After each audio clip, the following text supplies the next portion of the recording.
and worldwide. So the first is violence was, as we all know, undeniably institutionalized by the Islamic regime right after they took over in 1979, and has been internalized over the past 4 decades. So the regime has implemented the violence at all levels, from law to culture and even tradition. Regardless of religion, ethnicity, class, or gender, most Iranians have experienced some level of violence, whether physically, mentally, or emotionally. And I will not fail to mention those that have suffered more than others, primarily those from subalterns or marginalized groups like the Kurds, Baluch, religious minorities, and women in general. Second, the fact that violence has been internalized and legalized by the regime, and that most Iranians have experienced some sort of violence, does not mean that we can kind of minimize its personal and collective consequences. As Iranians, we cannot really normalize violence, saying, oh, you were in prison, you were lashed or detained, by the morality police. It happens to most Iranians, so not a big deal. So I think this thought process disregards people's, experiences, and, insinuating that their pain and suffering caused by violence is not, legitimate. So I think we must never normalize violence. And last but not least, although we Iranians have been persecuted for years and oppressed on many different levels, we as a people have proven that we have avoided violent resistance from the very beginning of the Islamic Revolution of 1979. When women took to the streets and peacefully protested against the mandatory hijab and were, attacked violently. When the Green Movement, peacefully demonstrated against the fraudulent elections and were brutally suppressed. And when during the bloody Aban, the regime violent response to their, peaceful protest were bullets, causing over 1,500 deaths. So as we, have seen this past year, the regime continues to respond to peaceful protests with deadly violence. Yet, despite unending atrocities, unprecedented persecution, and physical violence, we Iranians, have continued to resist peacefully. This was emphasized by Farhad Meisami, translator of the book Nonviolent Handbook, a guide for practical action. Mr. Meisami has been detained and tortured, as many of you know, in an Iranian prison. Yet, despite these circumstances, he, continues to encourage nonviolent resistance. I cannot imagine the difficulty of being in the prison, tortured, and, I'm assuming full of anger, right? Still being able to encourage others to continue opposition peacefully. So at this time, I would like to read, a few lines of Meisami's introduction, first in English, then in Farsi, because I believe his words are essential to hear when discussing nonviolent resistance, especially because, they are the words from one who has suffered such extreme violence for his beliefs.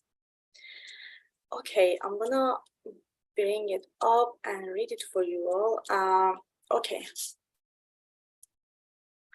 When pent-up anger in society has reached a critical point and is on the verge of exploding, it is understandable that nonviolent resistance would be marginalized.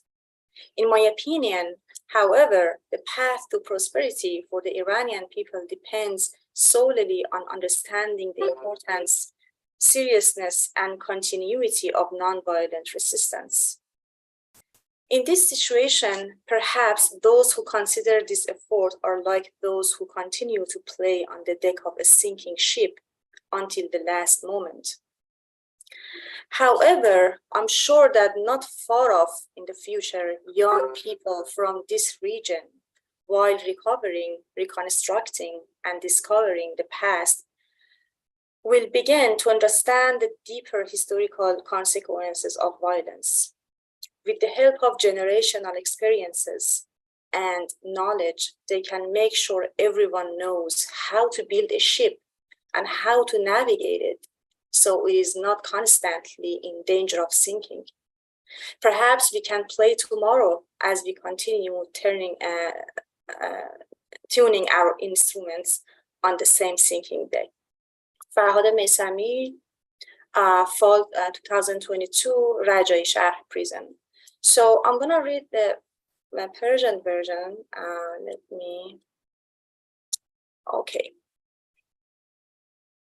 در شرایطی که خشم فروخورده جامعه به نقطه بحرانی و نزدیک به انفجار رسیده، قابل درک است اگر سخن از مبارزه خشونت پرهیز به حاشیه رانده شود. من اما عمیقاً معتقدم که مسیر خیر و شکوفایی آینده مردمان ایران تنها در گرو درک اهمیت، جدیت و استمرار مبارزه خشونت پرهیز است. شاید کسانی این نوع تلاش‌ها را در این شرایط مشابه کار آن نوازندگانی بدانند که بر عرشه یک کشتی در حال غرق شدن تا آخرین لحظات همچنان به نواختن ادامه می‌دهند. من البته امیدهایی بس بیش از اینها دارم، اما اگر چنان باشد هم مطمئن هستم چندان دور نخواهد بود آن روزی که جوانانی پرمایه از این مرز و بوم مجموعه آن نطق‌های نواخته را بازیابی، بازسازی و کشف رمز کنند و در پی درک عمیق‌تر تاریخیشان درباره عواقب خشونت و با افزودن هوشمندی‌های نسلی خاص خودشان راهی برسازند که طی آن همگان بتوانند بدانند که چگونه کشتی بسازیم و چگونه ناوبریش کنیم که مدام در معرض خطر غرق شدن نباشد. پس اجازه بدهید بر همان عرشه در حال فرو رفتن همچنان سازهایمان را کوک کنیم و همچنان بنوازیم، شاید برای فردا. فرهاد میثمی، پاییز 1401، زندان رجای شهر. I'm really honored to introduce an outstanding scholar, a peace activist, a nonviolence mentor, and a professor emeritus of classics and comparative literature at UC Berkeley, Dr. Micheal Negler. Dr. Negler has published many books and articles, as well as contributed written chapters to numerous books. So his well-known accomplishments include The Search for a Nonviolent Future, The Third Harmony, Nonviolence and Human Destiny in the 21st Century, and the Nonviolence Handbook, a guide for practical action, which was translated by Meisami, as you all know. So Dr. Negler is a prolific, scholar, and I could list, his accomplishments, but it could, I'm sure, take hours, and I'm sure you would rather hear him speak. So without further ado, I invite Dr. Negler to the podium to tell us more about his research and experiences with nonviolent protests, and to share what he feels about the correlation between the women life freedom movement and nonviolent resistance, and actually how our group and others can be more effective using nonviolent resistance. Dr. Negler, please.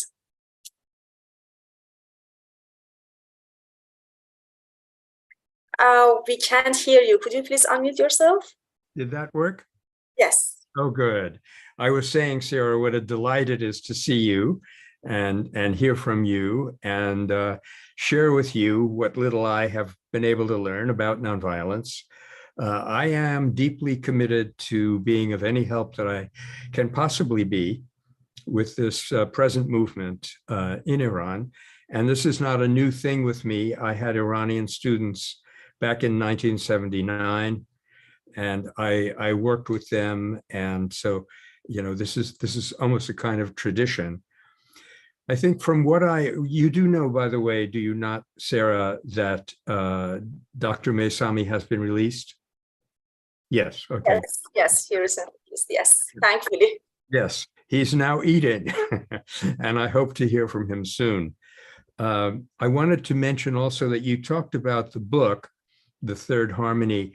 There's also a film with that title, The Third Harmony, and it's even available with Farsi subtitles. And I don't have that link right in front of me, Sarah, but I can send it to you, and you can share that with everybody. We'll do that. Yeah, and make a little note to myself. The first thing I want to say, I guess, is that the violence of the regime, which is chronic and intense, and to which they are apparently committed, is actually our strength. That is their weakness and our strength. That is going to bring about their downfall. But in order for that to happen, we cannot be like them. That's why when we use violence, there's really nothing for the people to choose between us and the regime. When we use nonviolence, there's suddenly a very inspiring choice that people have.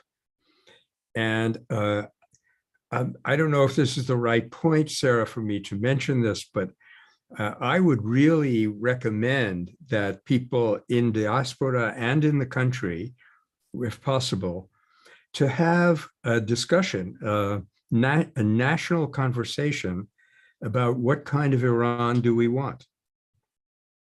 And because the reason I say this is that if we're doing just protest, then we are only touching the tiny fragment of the power of nonviolence. Protest is the least important aspect of nonviolence. It is good for a start to get people to know that they're not alone, to serve notice to the regime that what they are doing is not acceptable. But then we have to take the initiative. Protest is reactive. We're letting the regime do something that we don't like and pushing back against it.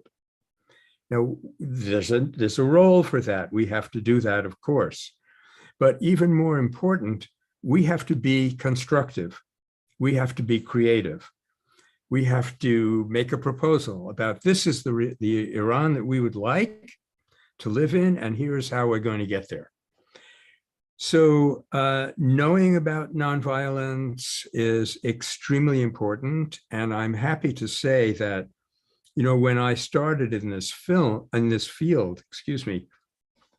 when I started in the field of nonviolence, I used to say that the average bank robber is more conscious of what he's doing than the average protester. But that was a long time ago. So I'm happy to say that by now, we have learned a great deal about nonviolence and how it works. So, for example, just to mention one book, there's a professor at Harvard. She appears in our film. Her name is Erica Chenoweth. And she, with a friend, Maria Stefan, wrote a book called Why Civil Resistance Works. So they use the term civil resistance. I prefer the term nonviolence, but it was a very good study. They studied more than 200 episodes of nonviolence, which are increasing in frequency as time goes on. And they showed that 60% of them were successful. Whereas with nonviolence, I'm sorry, when people chose violence, only 23% were successful. And at that, only successful in the short term, not successful in creating a more democratic, more free regime in the future. So I want to add, I guess, that Gandhi felt, and I also feel, that women have a special capacity to be nonviolent, and they should use it. But that does not mean being passive. It means being creative and being protective. And in this way, they really will have a great strength. Let's see, what else can I say? There is a resource now, which is only a few years old, called the Global Nonviolent Action Database. And it is online, GNAD, and it is physically located at Swarthmore, which is not too far, Sarah, from where you are. And that lists more than 1,000 episodes of nonviolence and classifies them. Was it a women's movement? Was it a regime change? Was it in favor of democracy? So there's a tremendous amount now that leaders in the movement can learn and apply. I'll just mention one other thing before, if you will allow me, before we go on to the next question. One of the things that developed long time ago in the Spanish Civil War was known as affinity groups, grupos de afinidad. And what that means is, instead of being 5,000 people out on the street, we collect into groups that we all have the same goal, but we need to get to know one another so that we can support one another. I mean, even a military army will do this. And so we have affinity groups on spirituality and nonviolence and associated topics. So I would strongly recommend that the women and the men who are in the movement now would think of getting together in groups, which will be much easier in diaspora than it is in Iran, but probably not impossible in Iran. And, you know, always to take courage, because as I want to end where I began, the violence of the regime is their weakness, and our nonviolence is our strength. Thank you so much, Dr. Negler, for this really important information and your enlightening viewpoints on women life freedom, your opinion about the regime, and your great recommendation for Iranians that we should speak up what we exactly want to have a better Iran. Yeah. And protest is not enough. Yeah. So that we need to be creative, and our creativity would help us write a proposal about what kind of Iran we want. Yeah. And specifically, I really like you mentioned Gandhi and his feelings about women, that women have, especially have the capacity of to be nonviolent. But I really like the fact that it doesn't mean that they should be passive. It doesn't mean to be passive, but to be more innovative and creative, and that is so true. And I think that really our creativity and innovativity would help us push this revolution forward. So, Dr. Negler, based on your comments, I also would like to raise two questions, especially given that many of the attendees are inside Iran at the moment, and the idea of, nonviolent resistance might not be easy for them. It's not easy for anyone, Sarah. Exactly, especially because they personally are viewing daily violence from the regime and its effects, So the first question is, what mechanisms or tools are necessary, you think, for nonviolent resistance within student movements? And how can students effectively lead, nonviolent resistance among its, supporters? And the second question is, how can we raise awareness that nonviolent resistance is possible, actually, and highly effective? Because, it's very hard, Some may believe that it's extremely difficult to participate in nonviolent resistance, and to reach their goals, believing that it's just a theory, and almost impossible given the violent nature of some, totalitarian regime, like the Islamic regime, like the Islamic Republic, So yeah, I would like to hear your thoughts on these questions. Well, they are many, Sarah. You will not be surprised to hear. One thing that we can bear in mind is that the suffering. Okay, let me start that again. There's one tool which is fundamental, and that is never to hate persons. You can hate what they are doing, and you can hate that from the bottom of your soul, but you do not hate them as people. You are persuaded that what you're doing is a help to them because their violence is harming them as much as it is harming you. Fortunately, I mentioned that we are learning as we go along here. Fortunately, there's even a term for this now. It's called moral injury. And we can prove scientifically that when soldiers, for example, do harm in battle, even though they think they're fighting for freedom and all of that, the harm that they do reacts on them. So we can avoid moral injury by this main tool that I'm stressing here and that I always stress, that is not to hate the persons. The point I'm getting at, I guess, is when they are being violent, when they're giving those lashes and the imprisonment, etc., and even killing people, it's hurting them. So we owe it to them as fellow citizens of Iran, as fellow human beings. We owe it to them to stop them from their violence. And if that is our attitude, that we're doing it for your sake, then we get a tremendous amount of power and look for different things to do beyond just protesting. Protesting nowadays we call sometimes collective action, but there's also a very important role for dispersive action, for things that people do in little groups, in little households, rather than collecting together and being a target for assassination or violence. So one of the most important things that we've learned in recent years, and the film will emphasize this, is training.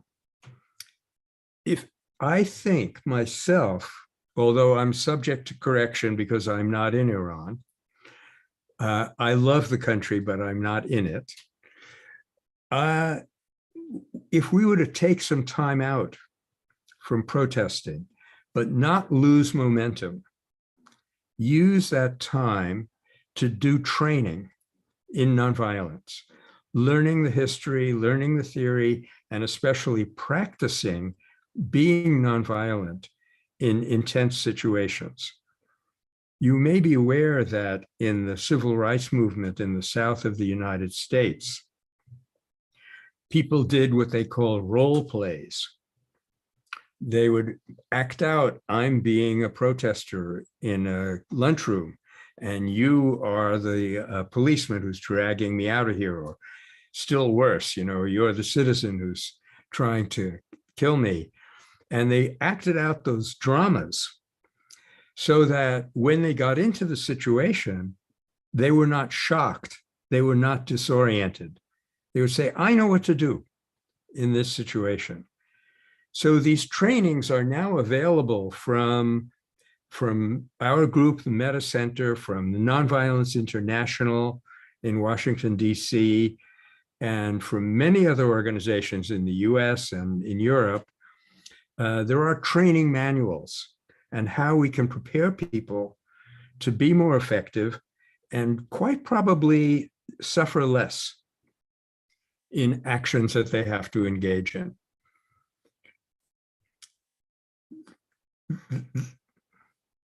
The next thing, of course, you can tell I'm getting rather carried away here, Sarah. The next thing, of course, is to have a good list, a repertoire of tactics and use the appropriate tactics at the appropriate time. To be flexible. One of the things I've noticed about people in nonviolence is they get fixated on a particular symbol. One of the worst examples was the Chinese students when they got fixated on one piece of real estate. We're going to occupy this square, Tiananmen Square. The goal was not Tiananmen Square. The goal was democracy. But they got stuck on this symbol and they were massacred. It was terrible. So that shows us that we have to be flexible. We have to be light on our feet. We have to have a variety of tools and know when to use which one.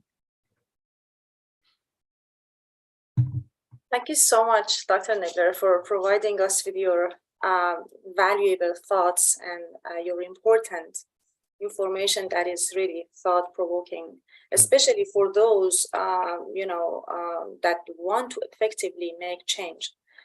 I really like the fact that you said, like, we need to avoid hatred. We should not hate people, but just their actions, and hatred, definitely would help them. Yep.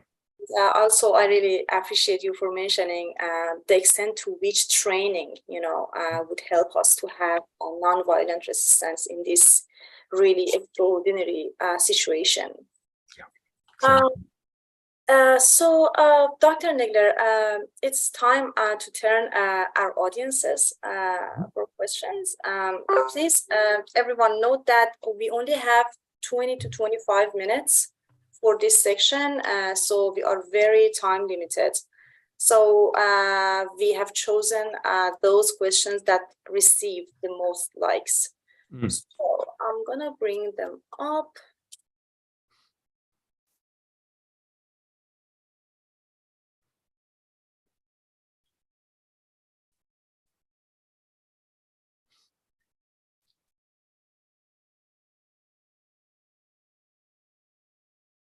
Okay.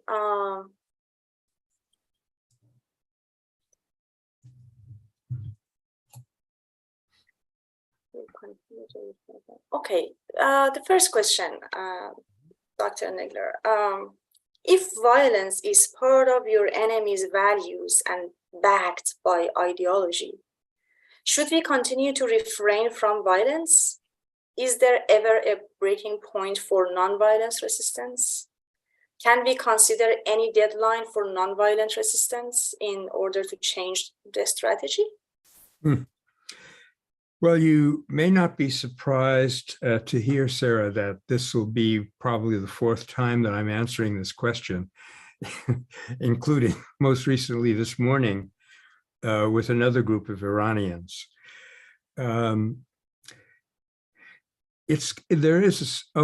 There's a gray area, as I like to call it, in between the blackness of violence and the blazing light of nonviolence. There's a gray area where we may have to use force. For example, if you had the opportunity to protect a group of women who are protesting, and there is a band of Basiji coming at them, you have the ability to get in the way. You may have to use force to protect those women. But force by itself is not necessarily violent. Again, if you can do this without hatred, and of course it's very difficult, but if you can do this to protect and to rescue rather than to injure. That gives you a great deal of inner power, which communicates itself into the situation. That is another dimension of nonviolence learning that's come up only in the last 20 years or so, is the question of mirror neurons, that you have neurons in your brain that are mirroring what I'm saying and how I'm feeling. So when you can address, when you can confront an attacker without hatred, you're actually creating neural networks, or you're activating neural networks in that person's brain to change his behavior. And we can feel very good about that, because it means that when we're nonviolent, we are actually, to some degree or other, but definitely making other people nonviolent.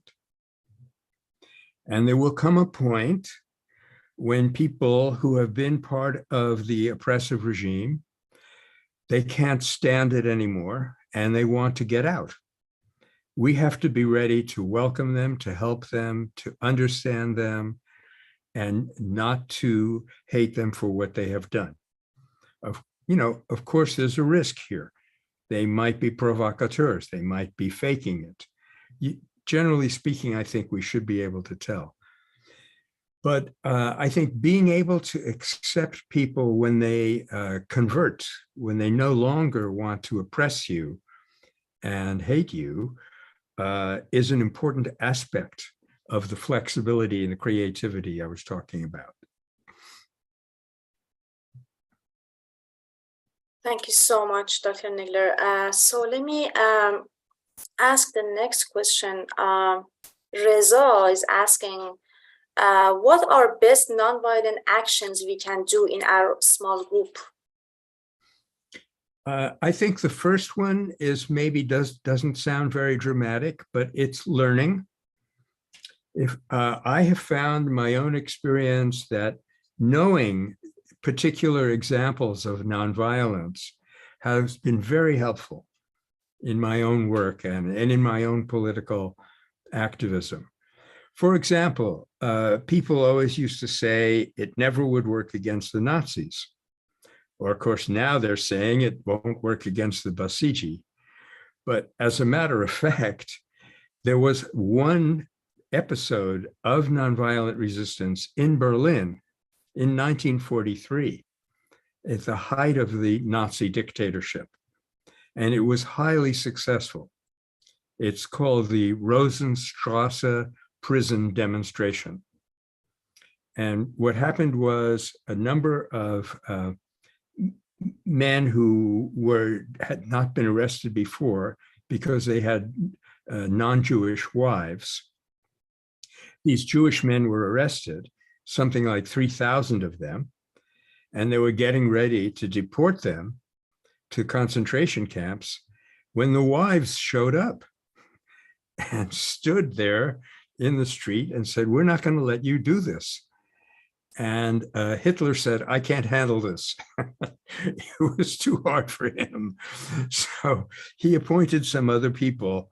And at the end of one weekend of this protest, those men were released. And many of them survived the entire war. So that, I think, is a wonderful example of how nonviolent can work against an extremely oppressive regime.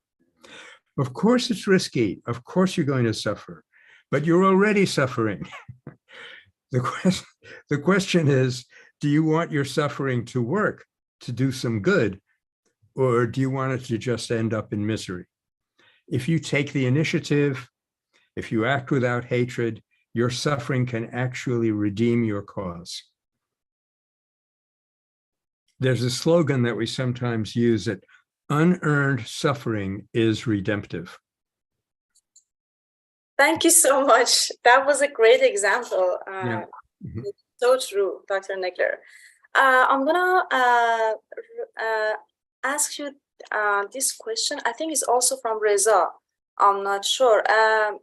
He's asking, if you see any good outcome in the Iranian diaspora's actions outside the country, such as demonstrations in the capitals of Europe and North America, petitions for finishing of the nuclear deal talks with which are like already comatose or boycotting and designating IRGC.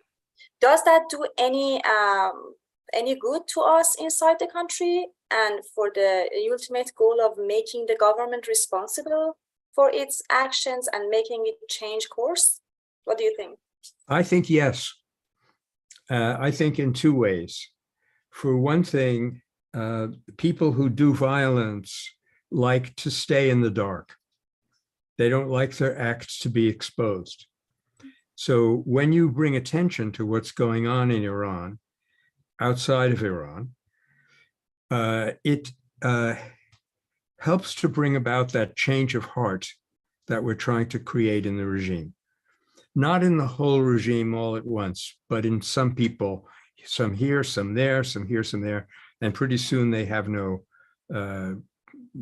powers left to exploit or oppress. So that's the first thing. And the second thing is that people who are in diaspora, who are not under the oppressive thumb of the regime, can do things that people inside the country couldn't do or would be, suffering extreme risk if they tried to do. So again, learning about nonviolence, training, and having conversations about the kind of Iran that we want. And historically, this has always been very helpful for people who are entrapped in a very oppressive regime. Thank you so much. So next question from Lucy, if I'm pronouncing name correctly, I'm not sure.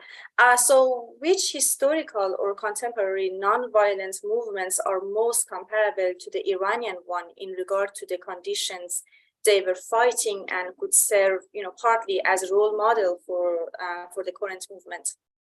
Whoa. That's a very important question. The one I mentioned is not a bad example, the Rosenstrasse prison demonstration right there in Berlin. I'm sorry, I can't quite think of any right off the top of my head, Sarah, but I believe that resource that I mentioned for you, the Global Nonviolent Action Database, which is probably only a couple of 100 miles from where you are, it's well indexed. And so you could look it up in various ways, actually, there is a book or an article that might be helpful here. It's by a man named Ralph Summy, Summy, and it's called Nonviolence and the Case of the Extremely Oppressive Regime.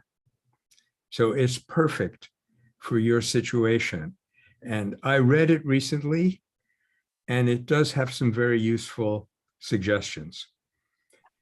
But I think the most useful suggestion of all is to remember that the regime is being very oppressive because it doesn't have a good ideology. It's weak. And so there's a concept nowadays that we call the paradox of repression, where in order to get you to stop what you're doing, they have to repress you. But the more they repress you, the worse they look, and the weaker they become. Yeah. So this paradox is something that we can also use to our advantage. So true. Thank you. So many questions. Afshin is asking, since institutional violence has been woven into the very fabric of the society, and with the public arena being dominated by the regime, how do you think we can culturally move towards non-violent discourse? Boy, so I think if we look at what Gandhi did when he began to have some power, when it began to be obvious that the British would not be able to hold India indefinitely, he looked at every institution in India, the ones that the Indians themselves had created, the ones that the British imposed on them. And he made a kind of triage. Some of them, he said, this is absolutely useless. Out it goes. We're not going to do this anymore. No more executions, for example. This one basically had a good idea, but it went wrong. So we can reform it. And this type here, this group here is fine. We can leave it as it is.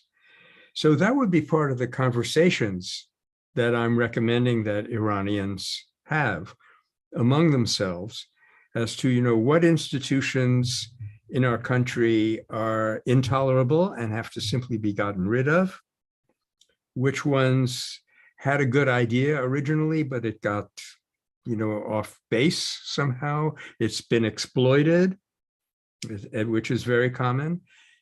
Those are to be reformed.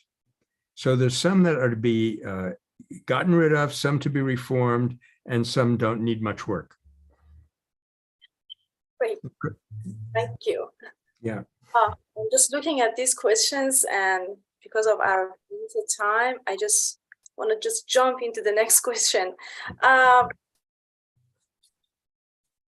You mentioned in your book the 3 stages of conflict escalation. In which stage are we in Iran? Wow.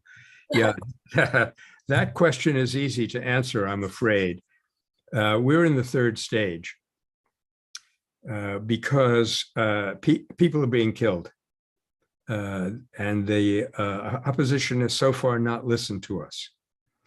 However, I would say this, that we should never neglect an opportunity to speak with the opposition, even if we think they're not going to listen to us. As long as we think that they're not going to use it against us, you know, they're not going to use it as an excuse to arrest us and put us in prison. As long as there's an opportunity to speak, we should never fail to assume that they might be reached. Then, if we try to reach them and they won't listen, then our nonviolence is very strong. Whereas if we try resistance before we give them a chance to explain what they're trying to do, we won't have so much power. So by and large, I think we ought to go through the motions of inviting regime members, and as well as Iranians in general, influential Iranians outside the country, like yourself, inside the country, to have this conversation and explain to them why what they're doing is unacceptable and the kind of Iran that they want to have. Then it will be partly successful, even though that success may not be visible. You know, this is where something works sometimes, even though it doesn't seem to work. When we've had those conversations and they've not been listened to, the next thing we have to do is what the Iranian women have done. They have tried to use nonviolent resistance. When that doesn't work, we get to a situation, unfortunately, which Gandhi called do or die. We have to decide, how important is this to us? Is this perhaps something for which we are willing to die? And now, if you consciously make that risk, it's very different from just passively being killed. It can have a tremendous power. Most of the time when people say, this is something for which I am willing to lay down my life, most of the time they don't lose their life in the process. Thank you, Dr. Negler. Again, I need to jump into the next question. Mm-hmm. So many great questions. And when the media and mainstream places the nonviolent activists alongside oppressive governments and introduces them as continuation seekers or repressive arms, what should be done? Well, that's a very painful situation when we do the right thing, when we take a great risk, when we try to do, we try to help our country and the media don't understand. It's very painful. And I'm afraid it's been going on. It's been going on forever, but like a lot of other things, fortunately, it is changing. The media are slowly becoming more aware of what nonviolence really is. And for that reason, many campaigns that are well planned have a media person whose job it is to communicate with the media. That's a very important job. And the media are usually very happy to hear from you. They need material, they need a story. And, if they're not under complete oppression, so that they have some ability to express, what they're really hearing from the people, then they will be very eager to hear what you have to say. So to have a person who's well trained as a media coordinator is very helpful in long-term movements. And this is certainly a long-term movement that we're doing in Iran now. Oh, and by the way, Sarah, I know we're not going to have a chance to answer all these questions. You can certainly email me a list of questions and I'll try to answer them, and I'll even get some friends of mine to help. Yeah, so we have so many questions, but our time is limited. So I think I just want to thank everyone for asking great questions. And of course, Dr. Negler, thank you for your informative, really, answers. And sadly, as I mentioned, our time has ended. And but I would like to personally and professionally thank Dr. Negler for accepting our invitation and taking the time to be with us today. And your words really will continue to encourage and motivate us. And thank you all for attending this meeting. Your presence means a lot to the Confederation. And I know that really 1 or 2 hours a meeting to discuss violence and nonviolent resistance is not enough at all, especially given our current, extraordinary situation in Iran. So we will continue to organize more webinars on this topic. So please stay tuned and reach out to us with your suggestions, questions, as we can only, be successful with your help. So, and please remember, either all together or all alone. Ya hame ba ham, ya hame tanha. Have a great rest of the day. Thank you, Dr. Negler. You're so welcome, Sarah. Thank you for giving me this opportunity.